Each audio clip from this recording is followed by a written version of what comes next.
Everybody's so quiet in here today. Good evening. I'm going to call to order this meeting of the Town of Wendell Board of Commissioners. Welcome to everyone that's here with us tonight. We're going to be led in the Pledge of Allegiance by Police Chief Bill Carter.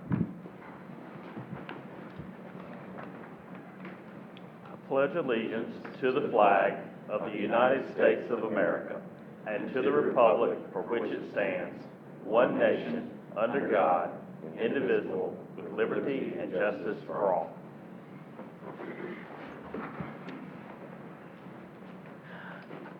Our invocation tonight from New Hope Missionary Baptist Church, we're going to hear from Reverend Sarah Smith. Good evening. Good evening. Reverend Sarah Smith will come to give the invocation tonight. Yes, ma'am. Let us pray. Dear Father, we come tonight thanking you, Lord, for another opportunity. We thank you, God, for this life, health, and strength. Dear Heavenly Father, we thank you, dear God, for grace and mercy.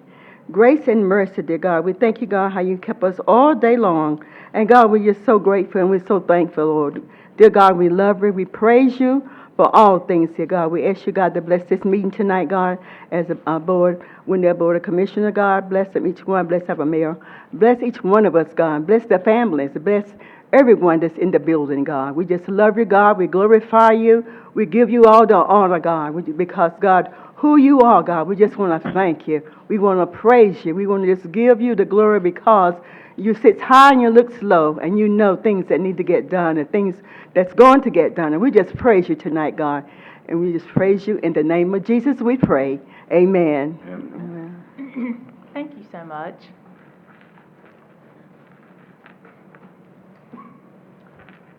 Are there any adjustments to the agenda? If not, do we have a motion to approve the agenda? So moved. We have a motion to approve. All in favor? Aye. All right. Public comment period. To participate in public comment, you can sign up at the night of the meeting and you get to speak for 3 minutes. You can submit written statements the Friday before our meetings and they will be read in to the length of 3 minutes. Or you can request to call in the Uber conference line and you can speak for 3 minutes. We have 2 people signed up tonight. The first is Wayne Norris.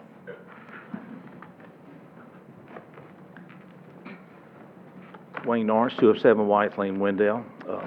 Madam Mayor, Commissioners, thank you for this 3 minutes to criticize you. Appreciate it. I want to continue where I left off in my last discussion here. I've talked to the lady that was the consultant that worked with many people, some of the people on the town board now, town staff, citizens living here in Wendell, ETJ, and you may recall that you approved the blueprint for Wendell and the information that was in that. Hopefully you read that. But basically, in talking with Meg, I asked her what was the intent and the discussions that circled around the MRL-1, medium residential, on page 44, specifically one sentence, where it gave the number of dwelling units per acre. And basically, I said, can you explain that to me so I can explain it to someone else? And so I could tell she was like, whoa. And so she said, well, basically it's 2 to 4 dwellings per acre. And I said, wait a second. I said, you mean that if a plan is brought before the board and it's 2 dwellings per acre, then that's not including swampland, ponds, and other land that may be on the moon or some other county. And so she said, it means what it says. If it's 2 houses per acre, it's 2. If it's 3, it's 3. If it's 4 houses per acre, it's 4. So basically, what you guys approved was to have in the zone where Lake Glad Road is at, for subdivisions from 2 to 4 dwellings per acre, not including swampland and ponds and so forth. So that's what you agreed to do. And so you turn right around, the first subdivision that comes up, it's got like 6, 7, or 8 lots per acre, and you jump on it and you say, we love the density of this. Bless you. We love the density of this subdivision, which is, you're going against exactly what you voted for. So, I don't know exactly how else to say it, but I don't think you read that, and you certainly don't believe in that. So if that's is that the only thing in the blueprint for Wendell that you don't believe in? Did you agree to the blueprint, and there's other things in there that you're not adhering to or going to vote for? If it is, please let the citizens know exactly what your position is on that. These subdivisions that we've got all these tiny lots on, we've got enough of those. You have approved enough of those. Thank you. Ralph White.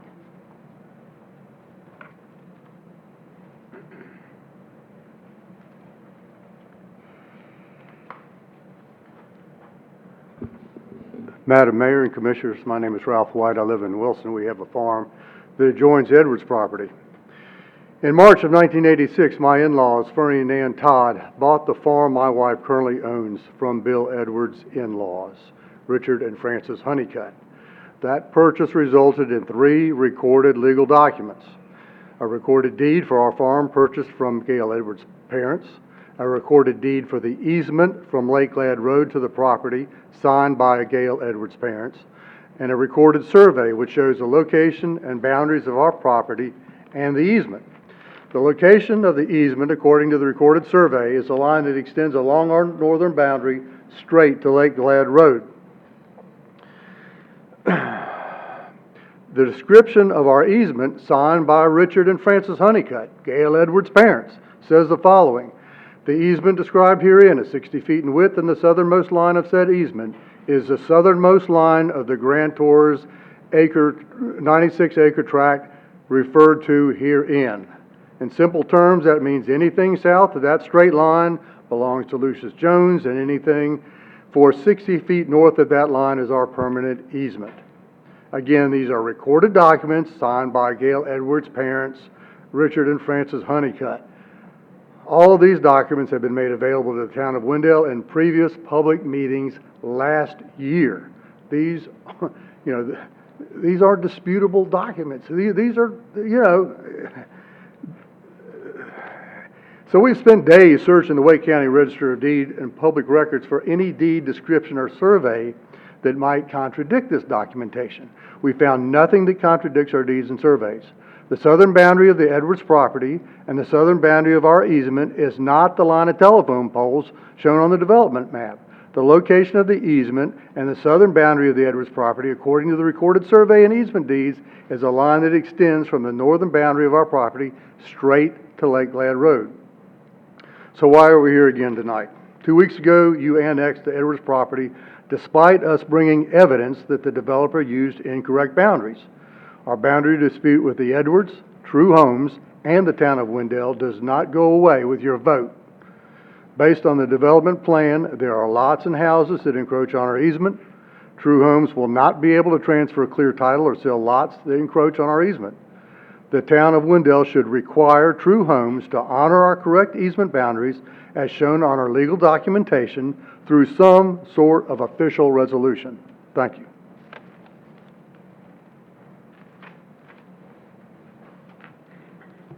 Do we have a motion to approve the consent agenda? So moved. All in favor? Aye.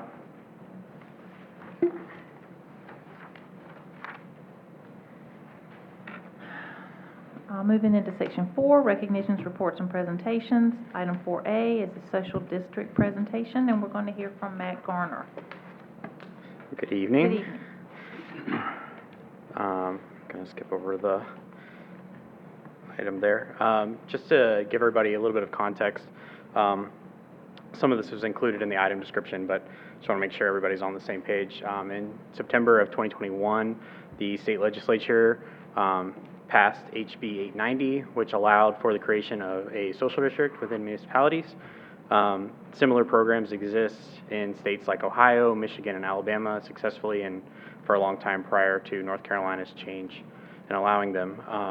This past June, HB 211 was passed, which allowed for some further rules to govern social districts and in July 7th, that was signed into law. So these are sort of new changes to the law and sort of gave us a lot of clarity as to what a social district is and can be, as opposed to sort of the gray area that it existed in prior to June. So as you can see here, what is a social district? That is the legal definition. So it's a defined area where alcoholic beverages can be sold by a permittee.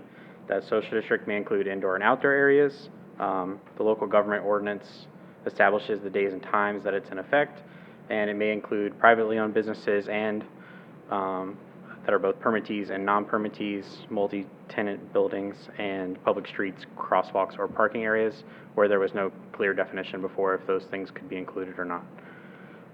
In a more practical Matt Garner language, a social district is a defined area in which ABC permitted establishments can serve alcohol in a special cup that allows patrons to leave the establishment's premises and walk around with their drink. Patrons are allowed to walk anywhere within the social district, including other permittee and non-permittee businesses, which was changed with HB 211. HB 211 also allowed for mixed beverages and fortified wine, whereas before only beer and wine were allowed within a social district. It's important sort of at this point to clarify that these are the rules as the statute says them. Our version of a social district, should we choose to have one, would be or could be more stringent than the statute. So if you didn't want, like Raleigh doesn't want, alcohol flowing between permitted establishments, we can make it not so. If you don't want mixed beverages or fortified wine or spirituous liquor as defined by the ABC, it doesn't have to be here. If if beer and wine is what fits Wendell, we can make the spirit of the district beer and wine. So businesses, both permittee and non-permittee within the district, are allowed to opt out and not allow alcohol into their establishments. Another important distinction is even if you're an ABC permitted businesses, you don't have to participate in the social district, even if you are within the area. So nobody is being forced to do anything, even if the district completely covers their premises. And the social district has to have specific boundaries, hours, and days of operation, which we can designate. So these special cups, there's some guidelines I set forth in the statute. They can be no more than 16 ounces. Some communities have chosen to have smaller, 12 ounces, for instance. They cannot be made of glass. They must clearly display the logo of the specific social district from which it was purchased.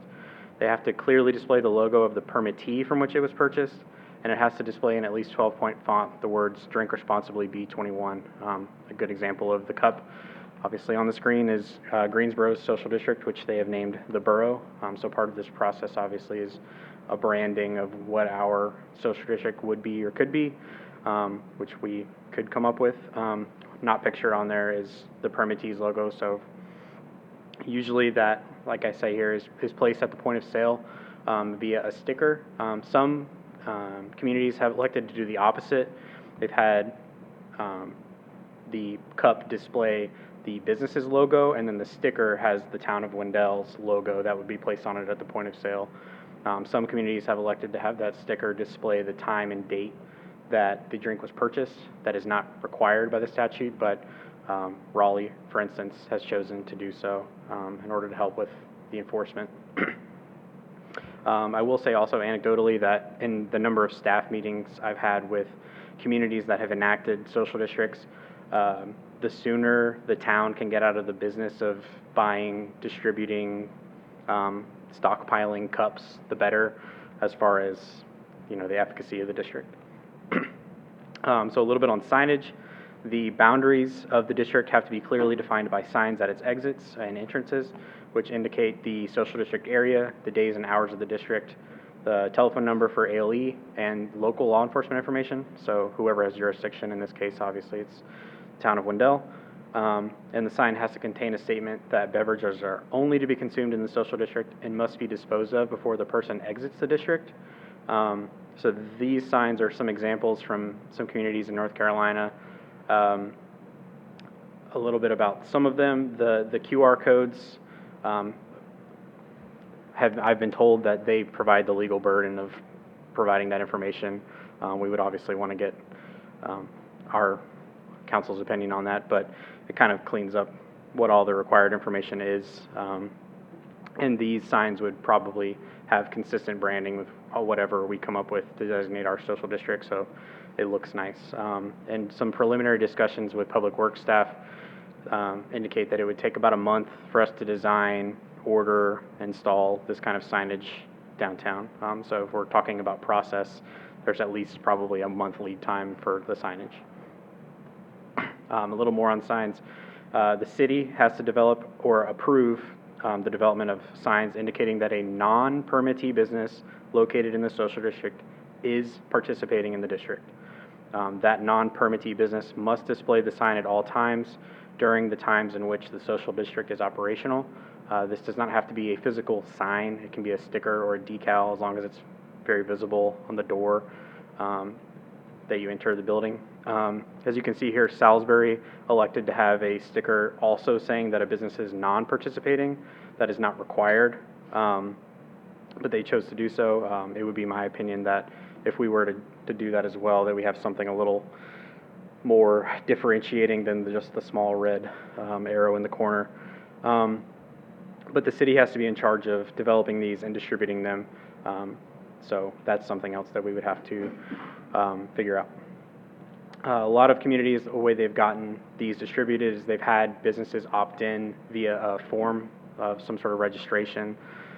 So that gives us a good idea of who's participating without having to just walk downtown and make sure that there's like a human-to-human interaction when we pass off a sticker, and it's not just walking into an establishment and leaving a sticker with whoever happens to be working there and hoping it gets put on the door and having to send someone out to make sure that it was. Some further requirements of the social district. This first one is the most important on the list. So special event permits issued by the ABC Commission, even those that partially or completely overlap the bounds of the social district, have different and distinct boundaries from the social district. So for all intents and purposes, the line that surrounds your social district and the line that surrounds a special event that serves alcohol are distinct and cannot be violated. So you can't get a drink, walk into a special event, and you can't get a drink in a special event and walk into a social district. There's a lot of good reasons for that, one of which is that it protects the special events' ability to fundraise by selling alcohol, which a lot of them do, especially in the bigger towns. It also protects the businesses. So if I'm having a special event and I'm serving alcohol and it's cheaper or it's something that you can't get in Wendell, it doesn't immediately put the alcohol establishments out of business because they can get a drink at the festival and take it into a business next door. Most communities have elected to have special event policies supersede the social district. So for instance, if Main Street has a special event that's serving alcohol, then the social district on Main Street isn't in effect during the times in which the special event permit is valid. The city has to establish or approve a management and maintenance plan for the social district. That plan has to indicate how the area is going to be maintained for the health and safety of the general public. Again, we can establish guidelines for the suspension of the regular days and hours during special events, and we have to post this plan, the map, and all related information on our website on its own page. It can't be just hidden under some downtown designation to make sure that it's easily accessible to people seeking information. And before allowing consumption, we have to present that plan, the map, the days, the hours, everything to the ABC Commission so they have it on record. And that plan has to be updated if we change the geographic area of it, but not if we change any of the other details. And that, again, was not required until recently, which is a good change for our liability. So social districts already exist in over 20 communities in North Carolina. They range from places like Raleigh, Greensboro, and Asheboro to smaller places like Silva, Norcross, Newton, and they're being developed in a lot of other communities like Charlotte, Durham, Edenton, Washington, Kinston.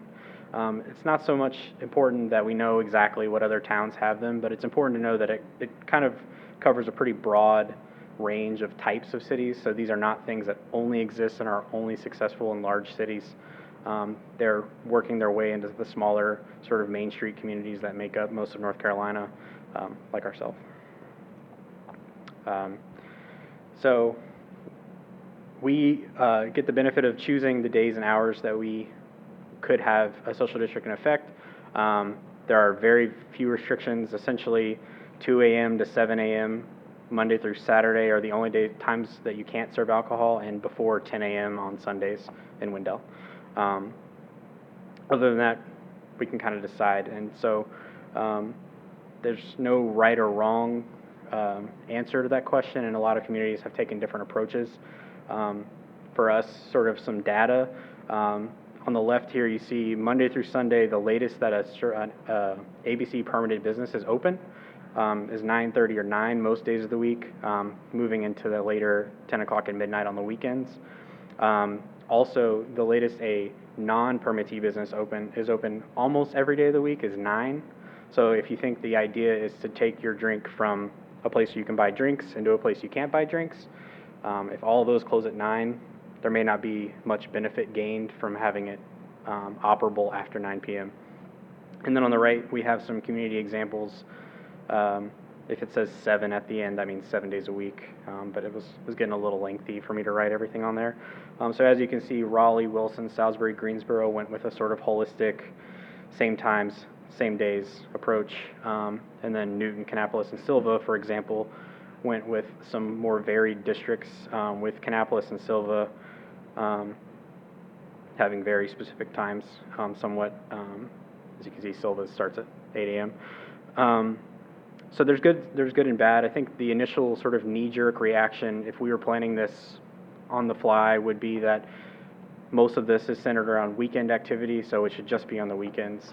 What I'm hearing a lot of from communities that initially thought about going that way, for instance, Raleigh thought about going that way, is that the consistency of hours during the day is important, not just for the enforcement benefit, so that it doesn't confuse officers when they're stopping somebody on the sidewalk or think they need to stop somebody on the sidewalk, but it also helps with the consumer and the business's knowledge about what they can do and when they can do it, and if they have different staff that works on Mondays and Tuesdays than works on Saturdays and Sundays, it's not confusing. There's a system, and it's pretty consistent throughout the week, so that would be my recommendation if we were going to do something like this. These are two examples of social district boundaries. So these are the maps that we would have to create for downtown Wendell if we were to enact our own social district. Some important things about these, not so much the actual maps themselves, but just the concepts. Boundaries do not have to include both sides of a street. So the way it's written, we can essentially provide a legal description the same way we would with any other property, and we can write it to say that it ends on the south side of whatever street, and then the north side isn't included in that. And that's important because contiguous properties to the district are included in the district. So if you can see on the Wilson map, the shaded blue section outside of that purple line, all of those properties and thus all those buildings that have an entrance into the district are included, even though they're not within the purple boundary. The only difference between those businesses or buildings and the ones fully within the side of the district are that they have to display signage on their exits that go out of the social district to say you're leaving the social district, alcohol is not allowed, or something to that effect. And then, like I said earlier, as Wendell grows or as things change, as businesses open and close, these boundaries can be expanded, and all it takes is resubmitting the map and the rules and regulations and maintenance plan to the ABC Commission. The other important point here is it doesn't have to be some rigid rectangle or some sort of established district. It can look like any of these crazy polygons that you see on the screen in front of you. Raleigh specifically, maneuvered theirs around a bunch of places that they didn't want it to be, and we can do the same. I do have a question real quick. On Raleigh's, the light blue areas, are those like donut holes that are not included, or are those just points of interest that are highlighted that way? They're included, and the only reason they're shaded and other things aren't is because of how zoomed out this map is. Okay. Those are their public assets that they identified that they wanted to be within the district, but that's a good question. So this is just kind of a timeline of what we would need to do steps-wise to create a social district. We're very clearly in step 1, which is working with staff, communities, and the elected officials to get data, information, and feedback. most communities, or if not all communities, had multiple community engagement sessions with stakeholder groups like the businesses themselves, but also open to the public for comment and suggestions. This was presented 2 weeks ago to the newly created Downtown Development Commission, and some of the things in here have been a result of that conversation. So there's always room to incorporate the voices of people that are affected by this, especially something that has so many sort of varied stakeholders. After that, we would have to define the area, the times, and days in which the district would operate. We would need to identify the costs and potential sources of funding. We would very likely need additional public works staff to make sure that it stays a clean and safe environment. That could mean extra trash pickups, that could mean extra trash cans, which obviously means extra trash bags. It may require more police presence down the road for enforcement, and all of those things cost money. So figuring out how we're going to pay for it, simple things like if the biggest impact is public works and trash, a small nominal increase on the waste collection fee is something that could be very easily done. Something smaller like a special municipal service district that pulls the money from the downtown to be spent back in the downtown is also something that we could do. And all these conversations are things we'll probably likely have anyway as we move towards the streetscape redesign, and the social district and that streetscape redesign can really inform what the future of downtown Wendell looks like. The next step would be creating that uniform branding and marketing material that would be on the cups and on the signs, creating that management and maintenance plan, getting it approved, submitting all that approved information to the committee, or the commission, excuse me, and then installing the signs and getting the cups and then allowing consumption. So when the city of New Bern was contemplating their district, they sort of based it around these 5 questions. The assumption being that if you can answer yes to all 5, that we're ready. So I won't read them or answer them for you. That's largely subjective, but I think we do pretty well on these 5 questions. And what it could look like for Wendell. So this is obviously a draft, and by no means a policy recommendation, but the blue outlines the borders of what it could look like. It's obviously centered on Main Street and includes our Camp and Street event space. It includes a whole lot of parking. It includes the town square and the newly created Wendell Museum. It largely escapes religious and educational institutions, which is good. My recommendation would be that it operate Monday through Sunday, 11 to 9, and during events, we would shut down the whole thing, not just the part affected by the event. That way the event is the focal point of our small town, the way that they have been for forever. With that being said, I know that was a lot, but I'm here to answer any questions you could have. And I obviously have a lot of ancillary documents and things like that I'm happy to distribute if you have any questions. All right, are there any questions from the board? Yeah, one actually on this map, I think, as an example, to better understand, Matt, Sure. when you talked about stopping the district on one side of the street and the impacts of the district boundaries on contiguous properties. Yes. I hate to make this specific to Wendell because I know this is just a draft, nothing about this is final. But in this example, so on North Cypress Street, you've drawn the boundary so that it's on the east side of Cypress Street. Yes, sir. Would businesses and properties located on the west side of Cypress Street can be considered contiguous, or does the street itself No, null because the contiguity? the street contiguity? itself is a property, it's Okay. our property, so it's the contiguous property in this instance, not the things on the other side of the street, Okay, thank you. as I understand it. Any other questions? I do. I have a couple questions. Matt, have you spoken to any businesses in town about this so far? Has it gotten to that step? I have not spoken directly with any businesses. It has not gotten that far. However, PD is on the Downtown Development Committee, and he said he thought it was a great idea and that he would allow people to bring drinks into his establishment. So I guess that kind of leads to my next question. So, And Derek, just- I'm sorry. I'm sorry. Ted. And Derek Askew is also on our board. I Okay. can't believe I forgot him, but yeah, he's been pushing for this since January, so. Okay, well, then that's good to know. I guess 'cause my next question, and help me just kind of visualize this a little bit. So I'm thinking of somebody like in Derek's situation, if you get a beer at the Beer to Be Brewer, it's a tongue twister, I guess in your mind, the thought is then you could therefore leave their premises and start walking, correct? Yes, sir. So then, so if you, I guess, where does, is the purpose just for people just to kind of be able to kind of go where they want to with their drinks then? I mean, obviously, you wouldn't go from the Beer to Bee over to Whistle Stop. I mean, obviously, they're not gonna want people coming in with their outside drinks. So- Legally speaking, you could, Okay. if we wrote it that way. The idea is to do two things. One, it opens up all of the public space to public enjoyment. So you order a beer to be, you order a pizza at Bravo's, and it's a lovely sunny fall afternoon. You can go sit anywhere downtown and drink your beer and eat your pizza. Now, right now, you can do that, but you have to sit inside beer to be. So this opens up all the investment we could possibly make into downtown, all the investment we've already made into Campin Street, and utilize that as a public space all the time with alcohol in a way that it can't be enjoyed now. The other thing is it opens up businesses that maybe don't get the foot traffic that they could if for instance, there was one business downtown that got the majority of the visitors. You could now get a drink from that business and walk and visit all the other shops in Wendell that have opted in. So it doesn't sort of get everybody in one space. It helps move them out into the other stores that maybe don't get the same foot traffic because people can't or haven't in the past. Yeah, okay. Oh, yeah, go ahead.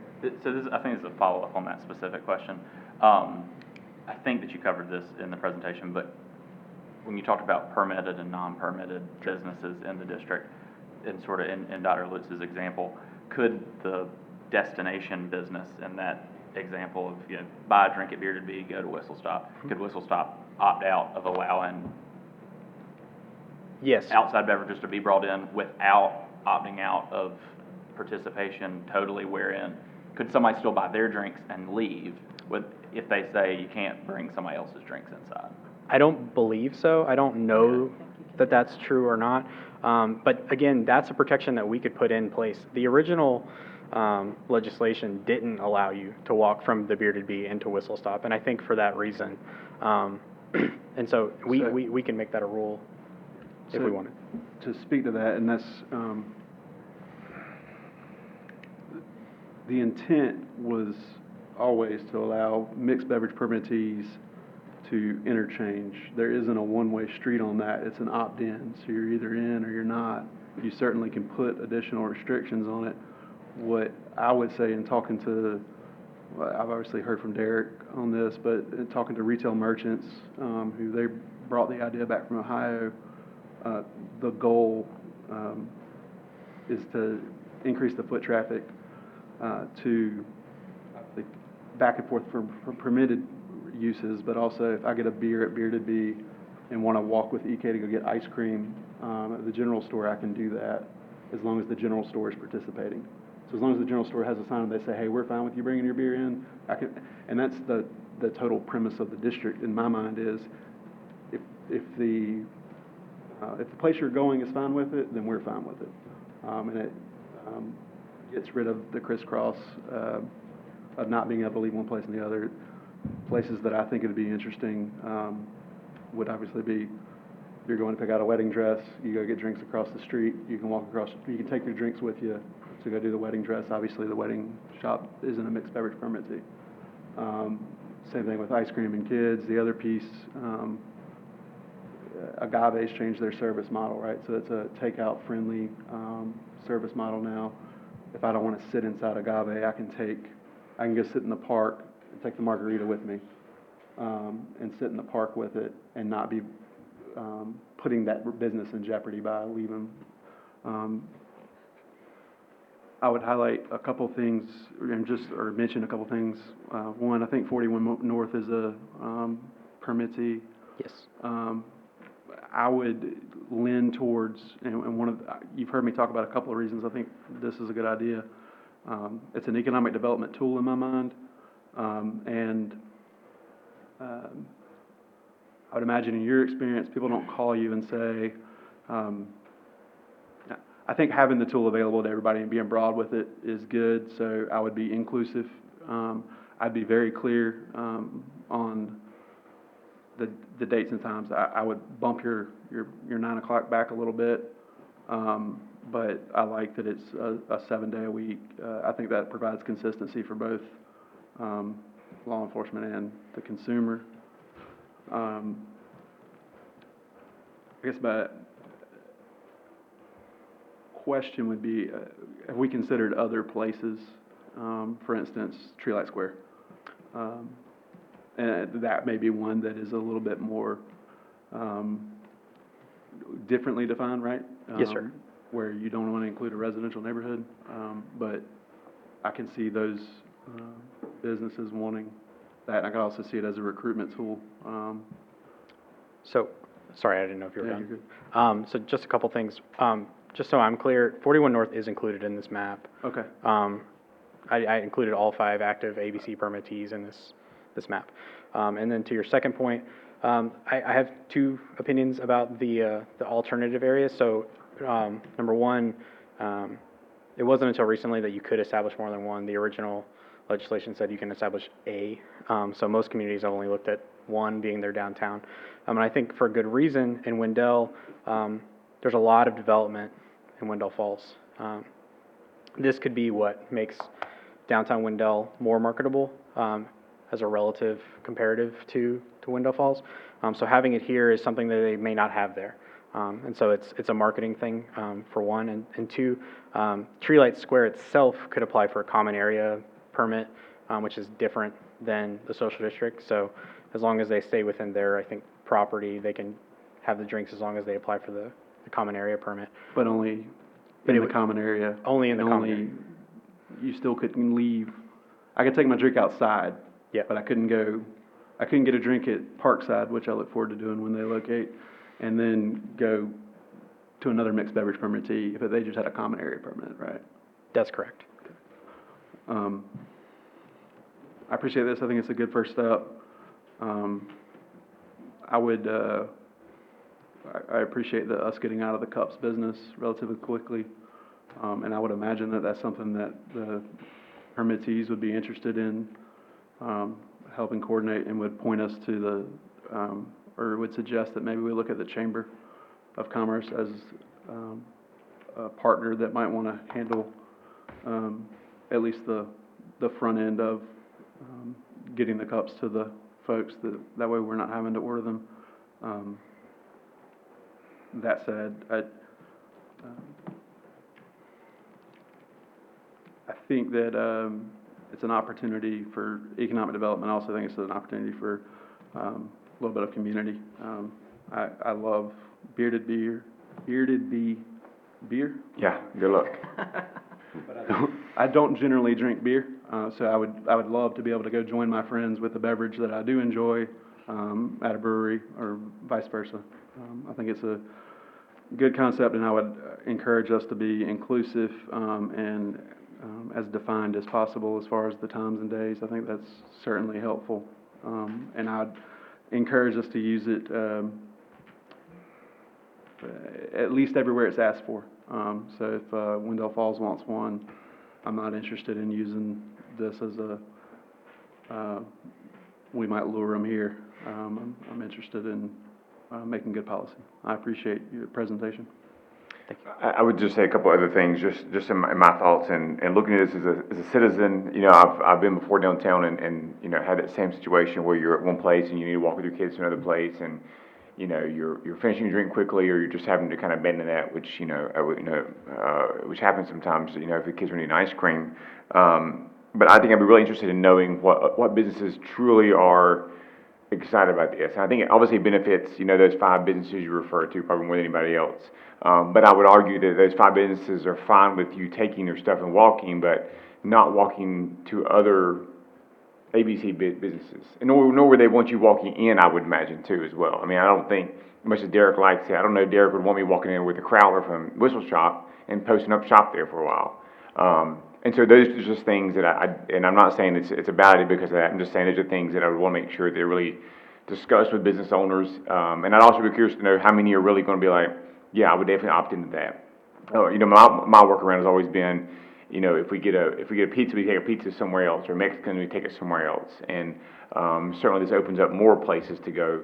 But I would, you know, you know, Bravo's won't be walking in there with a beer and sitting eating. I don't know, you know, I don't know if places like that who are short-staffed on weight and help and things, if they're going, who are really coming in with outside drinks too, so, just all questions, I think, just need to be kind of just flushed out, but, you know. Yes, sir. I definitely want to know what the businesses are thinking. Based on that, that was creeping in my mind as well. And the citizens, I'd like to know. And some of the businesses, you may need to talk to them individually. They may not want to say all that when in a group with all the businesses. So you need to really make sure you're getting all that information. Another thing that we haven't mentioned tonight is all the effort that was put into the Campen Street space. And I know that it's an issue with the Bearded Bee and other downtown businesses that sometimes get food trucks that sell alcohol, and then people want to go get in the line at the truck, and they're constantly having to man their door and say, you can't take that out. Right. So that's been a huge, and we built that food truck spot for that. So I think this will definitely help that as well. But I do want the input from the businesses and the citizens as well. Just want to know what people think about it. Absolutely. Leave it. I would just, I think the time should be like 7 days a week, like you said, 11 to 11. Make it, if you do it, make it the same all the time. Say if there's a Monday night football or something game, you're out there late, you know, I don't know, I'm thinking things that stay out later, you know. yes, sir. Also, regarding the cups, I think we need to do whatever is the very easiest thing for town staff. So y'all work that out. How's the easiest way to manage that? The sticker might be the easy way to do that, and let each place do their own cup. We do a sticker that has to be on it if Yeah. it's outside the door. Now, I'll say that there are at least 20 different social districts, and I think I've heard at least 20 different ways that they did the cups. Yeah. Raleigh in theirs has done it the opposite way of most communities, where most communities have a cup that would say Wendell, and the business has a sticker that says your business, but Raleigh's doing the reverse. Every business has to buy the cup that has their logo, and then the city and the DRA distribute the sticker. I like that a lot better. Yes, what, Part with money, everything. yeah. 1,000 stickers don't take up near as much space as 1,000 cups. No, my office is really small. I don't know if you Yeah. guys have seen it. And so, just something to think about. to a comment and I guess a question. I don't understand I guess the fear around the cup piece. I don't, as far as like why I'd want an additional sticker. In my mind, when I was thinking about it, I want a bright colored cup that Chief can see from his car for the same reason that, your inspection used to be that way so you could see it from a distance. And if you're outside the times, you're outside the times. I certainly don't see a scenario where Chief goes to make sure that someone didn't pour beer into, like if you want to go to enough effort to go get a cup, so like I would be on the keep it simple version of that. Yeah, and to be fair, I may have not mentioned this. It doesn't have to be clear. We can make it a bright, vibrant yellow if we wanted, so that Chief and the other officers could see it from down the street. And we can define that in the ordinance that we create, and pass that requirement along to the businesses. And Jim can certainly speak to this. When I sat in the first committee hearing where we started talking about this, in my mind, this seemed like a perfect spot for the town of Wendell to designate, hey, the Chamber of Commerce, for any participating business, the Chamber of Commerce is the vendor for the cups. The Chamber of Commerce shall keep a record and inventory of the cups, and allow the Chamber to sell that. That allows the Chamber business, the members of the Chamber to buy from the Chamber. It keeps us out of the cup business, and it, I think, sets it up long term. I would imagine it's legal, but I'm not confident of that. The other piece I'd say, and I understand that kind of concern, like, hey, I wouldn't want you bringing in a beverage into my business, or like maybe I'm okay with selling it, but I don't want you bringing it back in. I'm not willing to vote for any plan that allows someone to participate in half of a program, because the whole goal of this was to get you from one permanentee to the other. So if you don't want other people bringing your drinks in, then in my mind, you shouldn't be allowed to sell yours where everyone else is going to receive you in. I think it makes it clear if it's an opt-in. If you want in, you're in. If you don't want in, you're not in. So draw clear lines, easy out, in and out, breakups. I see where you're coming from, and you're showing your age on that inspection on the dash. I wasn't gonna say anything, but when you said it, I was like, eh. But I think that, and I agree with what you're saying about us being out of it, but I think if we let the businesses just order their own cups, then we're even out of it even more. If the town determines the size and the color, they order their stuff anyhow. They can just add that onto it with the logo that whatever y'all decide to require, and I think it takes a layer out of it. You see what I'm saying? And as far as They can advertise on their cup then. yeah, they can have their cup, and as far as the chamber can help promote it, though. The chamber certainly needs to be part of it. They need to, but, I mean, they might not want that tax. They might not want all this cups either. I think we're all agreed on yeah. the path that's easiest on staff is what we're going after. Y'all just figure it out. Y'all figure out the easy path. I think that's where we all are. Does anybody else have anything? I do have a couple questions. How would you define an event? Because for me, if it's Harvest Festival event, Meet on Main, obviously it's in that space, event. Do you consider anything else? So for the purposes of this, event is only classified as something that has to get a one-time special use permit from the ABC Commission. Anything else isn't classified as an event under the social district's concerns. So we can have, for instance, the Wendell Market on the street, and that's not an event to the social district's purposes, so it wouldn't require any sort of... So that's ABC permit request. Yes, sir. Defines it as an event. Right, like Meet on Main, Harvest Festival this year will get ABC permits for their event. That is the event, and those are the boundaries that this is referring to. And then our food festival, so that's just a regular. Yeah, as long as they don't serve their own alcohol, Yes. then Okay. it's not an event. I guess I gotta be more clear about that, I'm sorry. One more question on that same point, would that only apply to special events that are permitted within the boundaries of the district? So if an event was permitted at the community center, that wouldn't Yes, sir. impact, okay. And rightfully, I'd be able to theoretically, because the special event permit is a designated area where it's like fenced off, at the Harvest Festival Beer Garden, like that's where that is permitted to be. So I can be there, I just can't be in there. And it was really more to do with like major sporting events. Yeah, a lot of these exist outside of baseball stadiums throughout the state, so a lot of the sort of minutiae is centered around the idea that you would be walking around an event like that with a beer regularly. And we have 5 licensees currently? Are those We have active? five, Or, we have 5 active, we had 6 prior to Yeah. Farmers and Merchants giving theirs up. okay. And then, again, point out that Derek was a part of the downtown committee that discussed this, and Yes. And he, I won't speak for him, but he's all in, best I can tell. yes, sir. I guess I did just speak for him.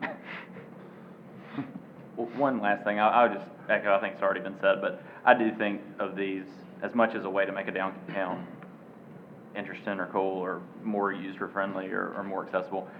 I do think it's also a really big economic development driver, an opportunity to bring in new businesses, especially. We talk about all the time wanting restaurants downtown, and I think we share some of the same balance and act of, do we try to do things to bring businesses downtown, especially, or do we use this tool everywhere we can in town? And I think I'm more on the let's use it everywhere we can boat, and I do think the distinction at Tree Light Square between a common use permit and a special use district is meaningful. It may be that we do one and then consider a second one at a later time. I'm not committed to that, but I think that I'm not opposed to multiple. I think there could be a real use for these in multiple places in town. To that point too, the most community, I don't want to say backlash, criticism that other communities got in their planning process was surrounded by the social district and interfering with residential areas. So the only sort of thing you have to consider with something like Tree Light Square or even the Collective is the proximity to residential areas, potentially being a burden for overpoured people stumbling into people's yards, as some other communities have said has happened to them, but also the difficulty it gives enforcement to say, like, I took this cup home and I walked inside my house and refilled it, and then I walked back into the district, is a lot easier when you live in Wendell Falls and you got your drink at Tree Light Square than it is a little bit further away, like this may be. Just a thought. I think if the Wendell Falls area wants it, they can come and talk to y'all about it. And we'll Absolutely. figure it out. I think it's a non-issue. Certainly would let them do what they wanted to do, but I don't think we need to plank it on top of them unless they're interested in that, so. Is that would that be the benefit in your mind of the time and date on the sticker?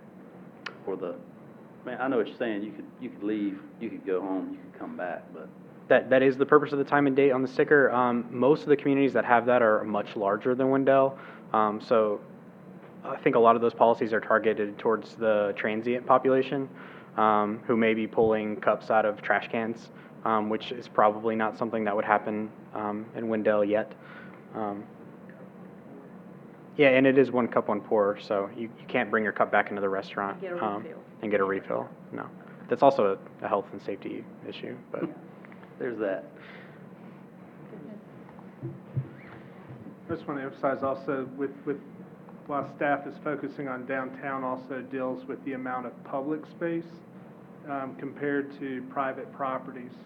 And so it's harder for us on the private property side with enforcement and where's somebody's permit or district. And here we have delineated public areas and event spaces. It's unintentional for a downtown district to be more of an entertainment district and that kind of public gathering space for event. It doesn't mean they can't be other places, but that's why we want to kind of focus and learn here initially if that's the will of the board. Good starting spot. And I have one more question. So the map you had, was it Wilson, I believe, and Raleigh? Yes. So when you scan a QR code and it shows the map, will it show merchants that have opted in and merchants that have opted out? Or is it, hey, here's where you can go? So the QR code would bring you to the website on our website to the page where that information is listed. Places like Greensboro Social District, the borough lists all of the participating businesses and all of the non-participating businesses. So that's something we could do. It would require probably an extra step of having the businesses registered, bless you, like they did in Raleigh. That way we have a sort of up-to-date list to allow for that. But it's not required, but it's definitely something we can do. Because this map on the left, at first glance, when I saw green and red, I thought that would be a perfect way to do those that have opted in, those that have opted out. And as far as tree light goes, I mean, we could even create something and nobody opts in, but it's still there. If we're concerned about whether they want it or not, it can be there, and then they can choose to utilize it. Absolutely. All right. Thank you. That was Thank you. great. Thank you, sir. Sorry. Item 4B is a presentation about our sidewalks. We'll hear from the town manager. Thank you, Madam Mayor. This is a brief intro kind of status of sidewalk program at this point. I know the board emphasized sidewalk and connectivity in the budget and infrastructure section. So I just wanted to kind of give y'all kind of where it is and where we're moving for awareness at this point to keep y'all informed. First, I want to talk a little bit about where we were. 4 years ago, in the FY18 budget, it identified $2,500 for sidewalk repair and maintenance. That same year, the town adopted the pedestrian plan, and that identified 26 miles of existing sidewalk with widespread accessibility issues on sidewalks and crosswalks. So you can see around the time that we're identifying an issue and setting priorities, we also were budgeting to basically replace 3 or 4 squares of concrete in a downtown sidewalk. And so I want to understand that, want the board to understand that we're going from birth of a program basically with this. We're not trying to run or sprint at all. We're trying to learn how to crawl and walk as we build, much like we did stormwater, streets, and the other public works programs. In 2021, the ADA transition plan identified 1,300 different deficiencies. I'd emphasize that one intersection could have 20 or 30 different deficiencies with it. So it's not that there's 1,300 bad crosswalks, it's that there's overall 1,300 identified within the total of all of our crosswalks. And then this year's budget, putting $257,500 towards sidewalk improvements and maintenance. That's outside of capital projects. So there's more going on in specific capital projects. So we're improving, but a ways to go yet.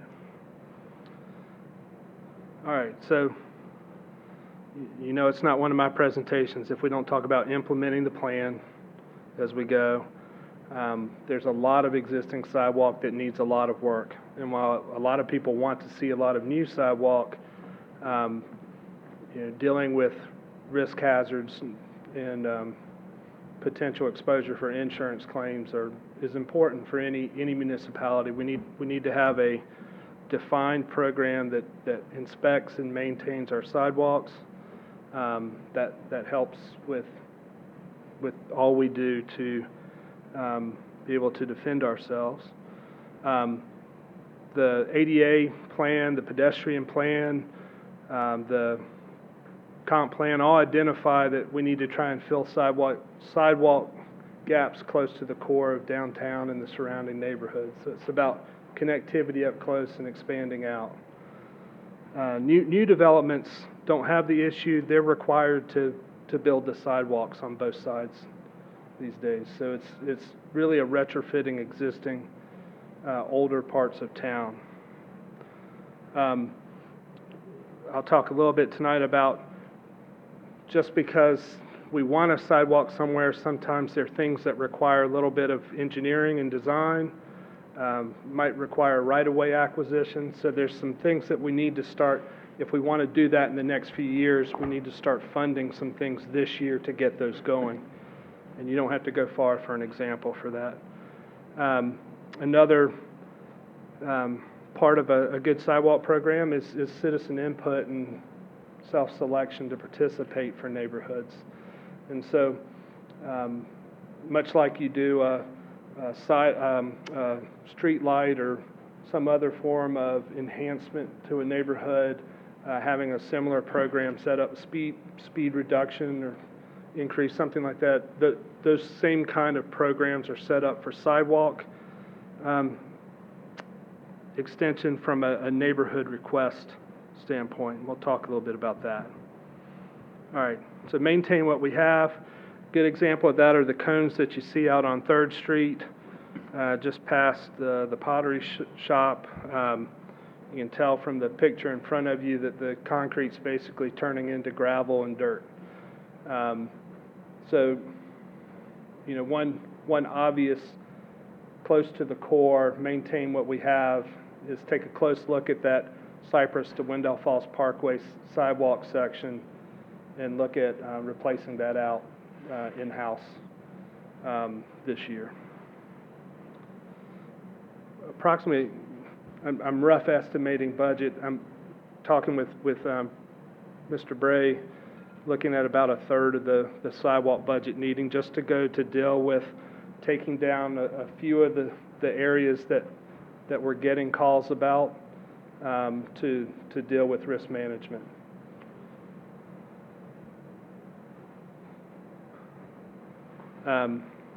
Implementing the plan. The plans talk a lot about how to set priorities in different projects. So we're evaluating those plans. Planning staff is getting good at establishing GIS sidewalk layers. We've also received sidewalk data from our town engineer, both when they were doing the ADA transition plan as well as when they did our pavement condition survey. They also evaluated if there was a sidewalk. So we have we have different layers of sidewalk, and we're consolidating those into a sidewalk layer that we can kind of find out where those gaps are, where there's opportunities for connections, and what might be our best return on investment for those sections. Implementing the plan, a top priority of the pedestrian plan were different projects and connections on Wendell Boulevard. Our Wendell Boulevard pedestrian project should be moving out of right-of-way acquisition in the coming months and moving towards utility relocates and construction. And this would connect sidewalks from Wendell Elementary to the Food Lion Plaza, which I know has been a board priority of past boards and current in the strategic plan. It also addresses pedestrian safety crossing issues at Wendell Falls Parkway with the signalization of a light to be installed there.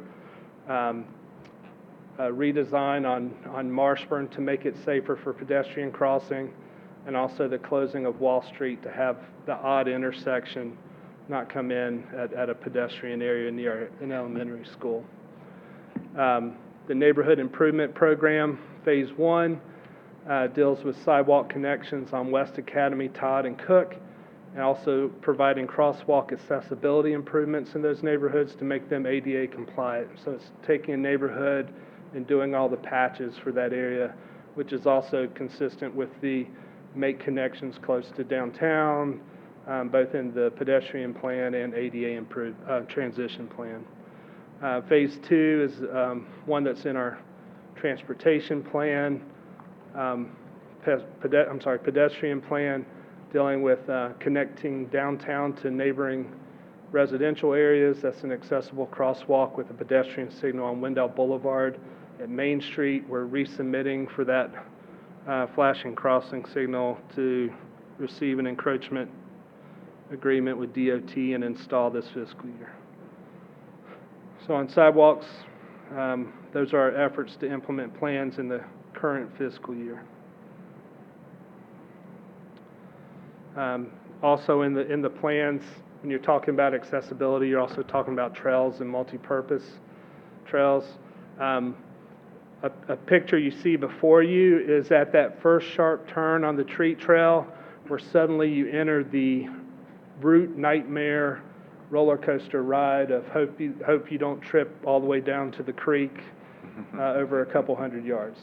As you can see in the picture, it's now a flat, compacted, mulch-covered trail that hopefully the trick-or-treaters will find a little more amenable this fall. And big thanks to Public Works and Parks and Recreation staff who are still working to finish putting out materials on other trail segments, but they focused in on that treat trail segment first. That project is approximately $20,000 to $25,000. Right now, we're pulling that from sidewalks. As revenues come in later in the year, we'll offset that in another location. But that's where we're holding it at this point. Main Street Greenway Design and Construction is in the budget for this fiscal year. Buffalo Creek Greenway Design, which will connect Wendell Park all the way out to East Wake High School. Moving forward, will be in design this year.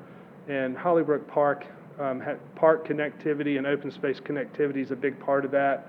And so we're looking at altering the design on the original park concept plan to include a paved access back to the subdivision at the back road behind it, until we're able to get all the sidewalk connections up front on Hollybrook.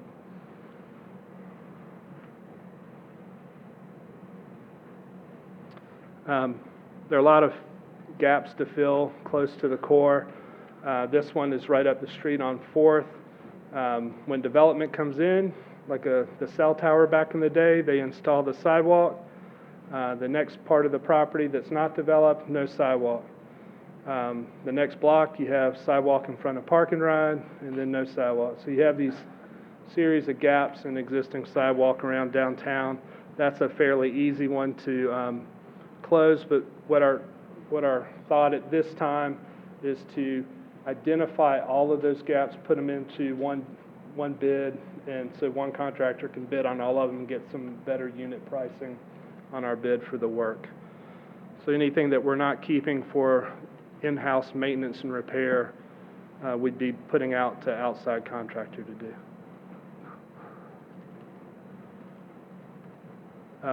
Another example of filling gaps close to the core, you have the sidewalk ending at the residential on 3rd Street. It doesn't extend what was then into the park, but 3rd Street still continues down, is getting connected to the new landing view extension. So staff will be looking at directing that sidewalk back to the landing view intersection so that both roads connect all the way to the park. And then as we do park improvements in the future, we can extend accessible paths into the park infrastructure. But that closes that 3rd Street gap. Of course, Landing View has sidewalks on both sides, and that also provides sidewalk access to the new town hall site. And so connecting downtown and town hall for pedestrian access is important as well.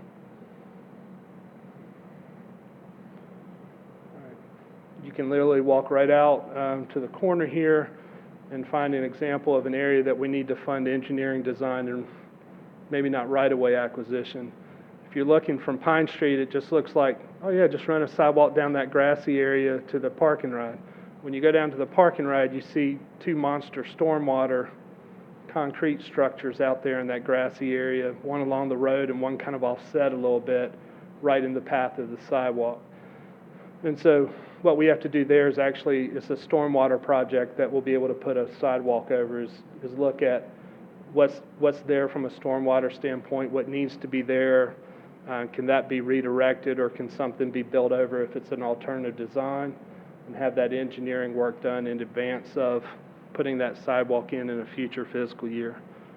So some portion of the funding going just towards that. There's also areas where we don't have clear right-of-way, and so having a right-of-way agent go out and actually talk to the property owners and see where we can find those, get sidewalk easements to fill those gaps when we have a lack of right-of-way. And then the final part of the program that will get rolled out this year is the Neighborhood Sidewalk Request Program. And that's a process for the public to submit. You know, if they know there's a neighborhood park nearby, or they want to get to 2 different parks on either side. You know, I'll just throw Boxley out there. Like Boxley will find itself between Hollybrook Park and Main Street Park and Greenway, and so that street may go, hey, we don't have sidewalks. Sure would be nice to connect that so we can go on a stroller and not be in the road. So they could, if the town isn't proactively doing something in that location, they could get a petition for their street, have a certain percentage of property owners sign the petition, submit that to the town. We would send out a formal letter asking if people are willing to approve of a sidewalk there, and are they willing to provide a sidewalk easement on their property, and to contact the town. If we're able to get the easements to get that done, the 100% of the sidewalk, then the town could then budget and build the sidewalk. If we're able to get 80 or 90% of the easements, we could put it into the acquisition program, or just wait until property owners decide to put it in, and let neighborhoods talk to each other about what's important for them. And so there'd be a process to work through that. Typically, funding gets prioritized annually in such a program. There's priorities set in the pedestrian plan, but we'd want to update that prioritization process with the board and current public, since it's starting to get a little dust on it now. And we'll bring back a policy presentation for adoption this fall for that program. And that's the last slide I have in my presentation. If there are any questions on sidewalks or... Any questions from the board? Got 2 quick ones. Just clarify for me, the third, you discussed a third of the funding. Yeah. Was that only for Third Street, or did that include? No. That's for a number of projects. We would want to hold about a third of the 7,500 is currently just sidewalk maintenance. There's 250,000 in ADA improvements fund, which is dedicated for sidewalk improvements. And so we would hope to have about a third of that maintained for internal sidewalk projects. Known issues? Yeah, known issues that there just hasn't been funding in the past, and we can avoid issues moving forward. But the remainder of it, another small section being set aside for the engineering and design work, and then the rest of it going out to a bid for the gaps.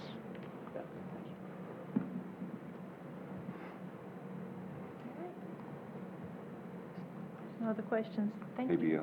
Thank Do you. you have a question? yeah, just one thing I was Oh, yes, thinking. sir. When are we starting on the sidewalk to food line from Wendell Elementary? That one is wrapping up right-of-way construction easement acquisition and design at this point. I believe we're designing around three properties to where we won't need anything from them, and we'll be able to move on to utility relocation and construction authority through CAMPA. So when? So it won't be done for like a year or two? Once they start constructing, it's actually very fast. Yeah. We're hoping to have all of the access and design needs met this fall, and depending on how long it takes to get a competent bidded contractor through the federal fund process, construction should happen fall, winter, spring, depending on temperatures and materials and contractors, like everything else these days. Thanks. Thank you. You're welcome. Any other questions? Yeah, I'd love to just follow up maybe at a later time about that sort of current Will do. design. Will do. Thank you. Alignment really is what I'm talking about.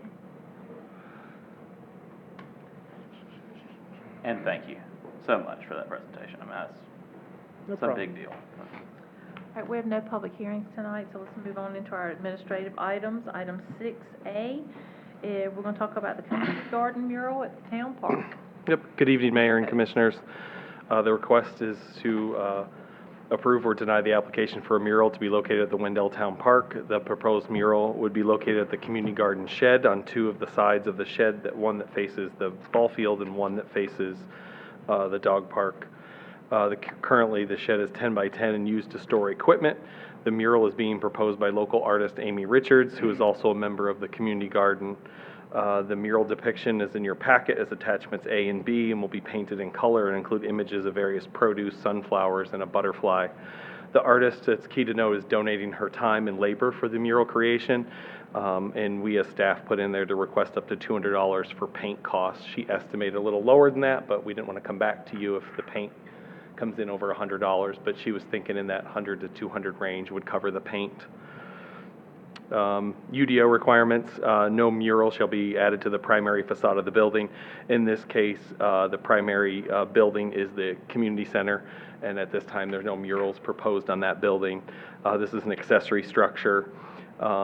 It's not a residential structure, or it's residential accessory. It's a community center accessory structure. The mural should not exceed more than 6 inches from the plane of the wall, which it does not. There's no name of a business, and the Appearance Commission at their meeting last week did recommend approval of the mural. As I said, it's two sides of the accessory building. The mural's very appropriate for the community garden and includes a theme very similar to a few other murals that we have in town, with butterflies and sunflowers, things like that fits in with like the Bearded Bee mural and things like that. So staff's recommending approval, and it meets the town's regulations, and I can field any questions that you have. Any questions from the board? Madam Mayor, for a motion. No, hang on. I have a request.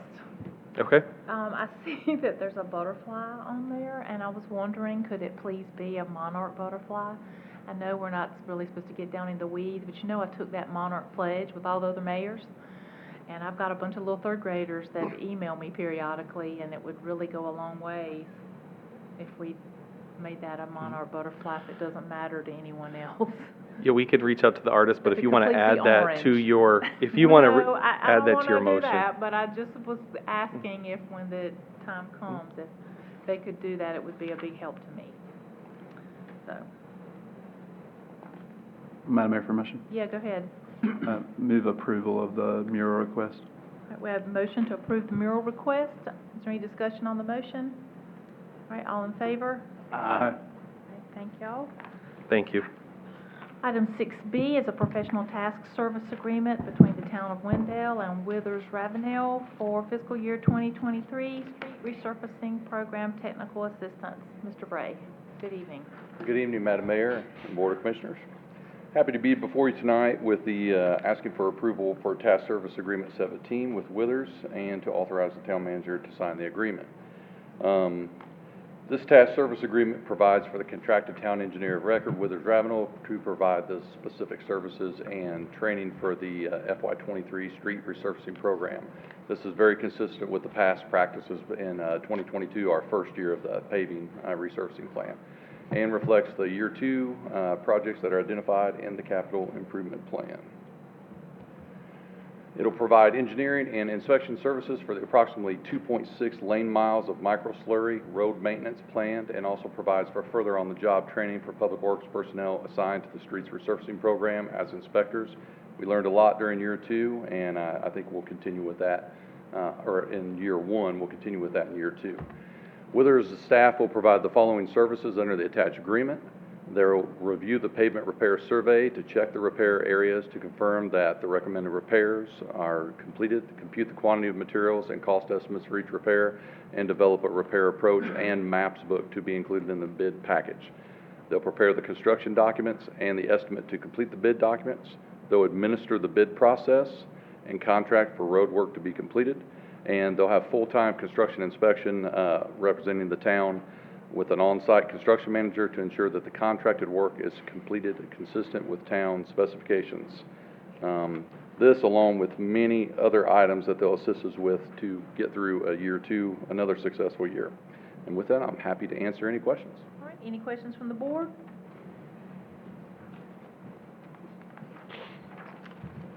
Madam Mayor, I move we approve the professional task services agreement between the town of Wendell and Withers Ravenel, and authorize the town manager to sign the agreement. We have a motion to approve the task service agreement with Withers and Ravenel and authorize the town manager to sign the agreement. Is there any discussion on the motion? All in favor? Aye. All right, other business, Wendell Volunteer Fire Department, Commissioner Joyner. Thank you, Madam Mayor. The Fire Department Board of Directors met last Thursday, and is working on the implementation of the traffic light program, or allowing them to move through the lights on Wendell Falls Parkway, and looking for their next project as well. And in the interim, we are waiting on the ISO ratings to come back. The fire department completed their ISO demonstration, which is like a test for the fire department. Then all of our insurance rates are based on that rating. We saw a decrease when they got their last ISO rating, and we hope to maintain that same ISO rating. That's all I have. All right, let's move into our commissioners' comments and stay with Commissioner Joyner. Madam Mayor, I'm certain that there's 7 things I'm supposed to mention, but I can't recall any of them. I don't have any comment tonight. All right, Commissioner Lutz, No comment tonight, Mayor. Commissioner Eatman, Nothing additional for me, thank you. Commissioner Tornaski.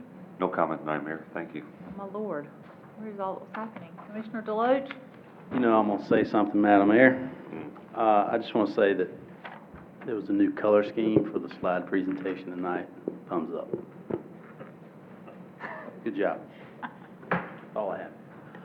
All right, real quickly, I wanted to remind everybody, because it's gonna happen before we meet again, Meet on Main is gonna be Friday, August 19th. I'm sure it's gonna be hot. This is a makeup for bad weather. The last one was pretty hot, but still a lot of fun. Starts at 6. So I hope that you'll come out and join us. There's gonna be some really fun things that are gonna happen. They're or implementing a new, T-shirt sponsor now, and the way the T-shirts are gonna be distributed. I don't wanna give it away. It's gonna be real fun and exciting, so come on out and do that. And it's the Vertigo Band, is the band this time. And if you are interested in the food trucks, keep an eye on social media. I'm sure they'll be listed as the time draws a little bit near. Also, it was mentioned earlier tonight, but I wanted to voice my thanks to town staff and Parks and Rec and Public Works for the work on the nature trail.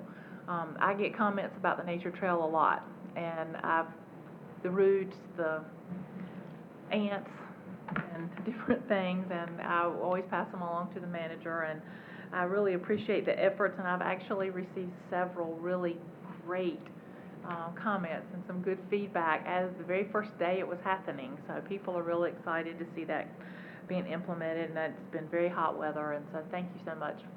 Thank them all for their efforts. All right, do we have a motion to adjourn? So moved. All right, we're adjourned.